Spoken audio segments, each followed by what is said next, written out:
Mr. Clark's back. Time to take a look at topic 10.3 as big business and corruption begins to plague the nation. As we move into 10.3, just make sure you're double checking your answers, making sure you have something similar down. Once again, you don't have to delete and retype answers in. Just make sure you have something that means pretty much the same thing. If you do have blanks or need to add to any of your responses, please do so. Another thing you can do too, if I go too quickly at any point in time, you just obviously can just pause the video clip and take some time to get down anything that you need to. So as you move forward, the objectives for this particular lesson are to analyze the issues of weak leadership as well as corruption that plagued national politics in the late 1800s. We'll look at civil service reform in the late 1800s and the importance of the top economic issues of the 1800s. You have a little do now to do prior to going into the actual textbook material. What are the possible negative effects of the spoil system, whether in politics, a corporation, a school environment? In your opinion, does the spoil system reflect your understanding of American ideals? Well, the spoil system is the general idea that if somebody wins the presidency, they should reward those people who supported them and help them to get into the position of the presidency. Or if you get a position in a business, or let's say in terms of politics, let's say you help to get somebody into a position in elective office, even if it's a senator or a member of the House of Reps, well, then are those people responsible then or owe you a favor, supporting your business idea or awarding a government contract to you. So spoil system may give important jobs to people who are not very well qualified to do them and may also reward people who use money and status to their own advantage. That would be obviously a negative aspect of the spoil system.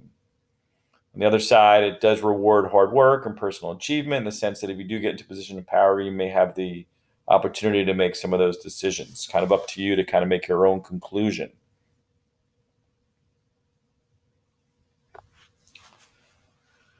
Question one, how active was Congress from 1877 through the turn of the century in 1900? Congress enacted many major reforms during Reconstruction. However, it passed very few measures during the later 1800s, almost known as the Do-Nothing Congress. Instead, inaction and corruption were serious political issues and challenges during that period of time that we remember as the Gilded Age. This raised certain questions as to whether or not democracy could succeed in a time dominated by big, powerful industrial corporations and the wealth of great men. That includes some of the robber barons that we had looked at previously.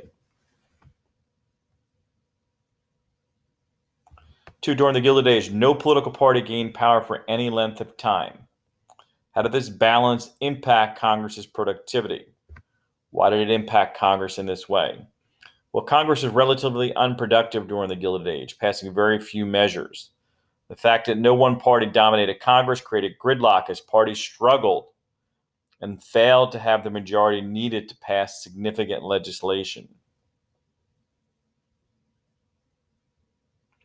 3, why did the public begin to lose faith in the government during the Gilded Age? Well, obviously, the scandals on both the local and national levels of government kind of broke the trust between the American public and the politicians they elected. For example, on the local level, some city officials sold construction contracts to their friends while other officials stole money from public accounts. On the national level, presidents sometimes appointed their friends to government positions, as we alluded to before with the spoil system, rather than the best qualified people. Presidents, too, did not always take responsibility for the scandals in their administrations. They often blamed other people for the issues within the administration. You can kind of think about contemporary politics and modern day presidents like President Trump. Does President Trump tend to take responsibility, or does President Trump look for other outlets to kind of pin blame on other individuals? You can kind of make your own decision on that particular one as well. 4, why was it so difficult to get bills passed through Congress between 1877 and 1897? Well, only twice between 1877 and 1897, over a 2-decade period of time, either the Republicans or Democrats gained control of the White White House and both houses of Congress at the same time. So there's always opposition one place or the other. Furthermore, neither held control for more than 2 years in a row. So it was a lot of changeover between Republican and Democratic control. This made it much more challenging to pass new laws. Also, too many elections were very close, allowing those who lost to block new legislation until they got back into power.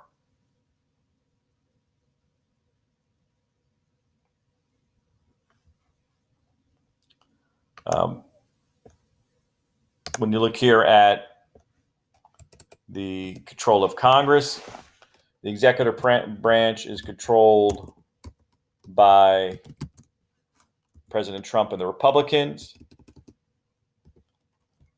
whereas the Democrats control the House of Representatives and Republicans control the Senate, 53-47.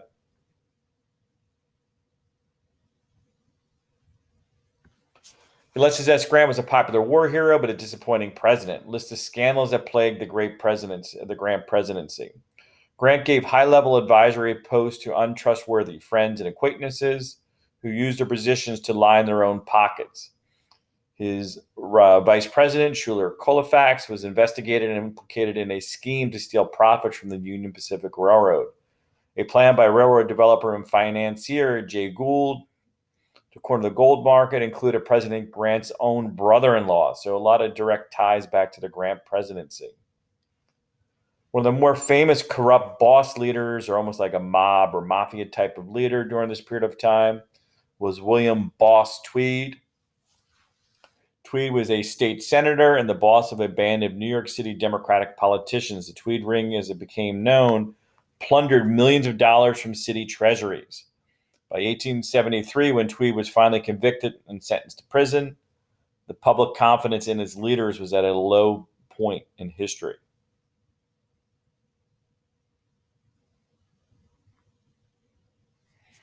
8, list the Gilded Age presidents and explain why their presidencies were tainted. Well, each president won a very small margin of victory. Rutherford B. Hayes owed his election in 1876 to a secret deal to end Reconstruction. Benjamin Harrison became only the second president in the history of the country to lose the popular vote but win the Electoral College.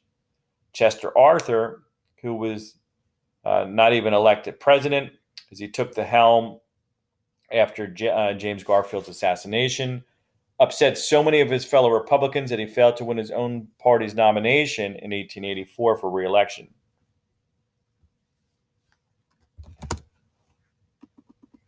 You can see the picture here. Grant, Rutherford B. Hayes, James Garfield, Chester Arthur, Grover Cleveland, Benjamin Harrison, William McKinley. Next, we'll talk about Grover Cleveland. Cleveland was the only widely respected and honest president, but even he too struggled to get reelected right away. Cleveland is a trivia question in history. He's the only president to win the presidency, lose re-election, come back 4 years later to win. So once again, if you look here, Cleveland elected in 1885, lost the 1880, elected in 1884, lost the 1888 election, had to leave office in 1889. Then he came back after losing re-election in 1888 to run in 1892, and he was president again 1893 to 1897.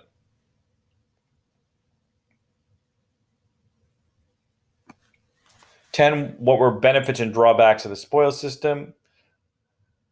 Benefits: made political parties more powerful, helped politicians to attract people to run effective campaigns, boosted voter turnout. Negatives: federal contracts are awarded through favoritism rather than merit. Workers are not always skilled at their jobs, and political parties disliked each other because of the spoils system.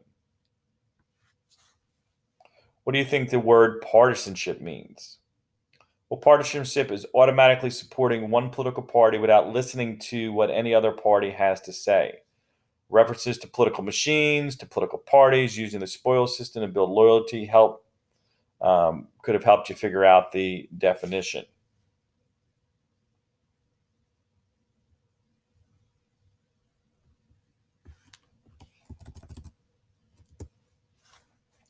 12, what were political machines? Political parties developed sophisticated political machines that reach virtually into every ward, precinct, city, town throughout the nation. In large cities, political machines were often run by the bosses, like Boss Tweed, who we mentioned previously, who ended up going to prison. Tammany Hall is what Boss Tweed ran in New York City. The Pendergrass family ran a political machine in Kansas City, controlled cities for decades. The political machines worked by winning the loyalty of large immigrant groups in particular, by promising and in some cases delivering solutions to problems like poor sanitation and transportation.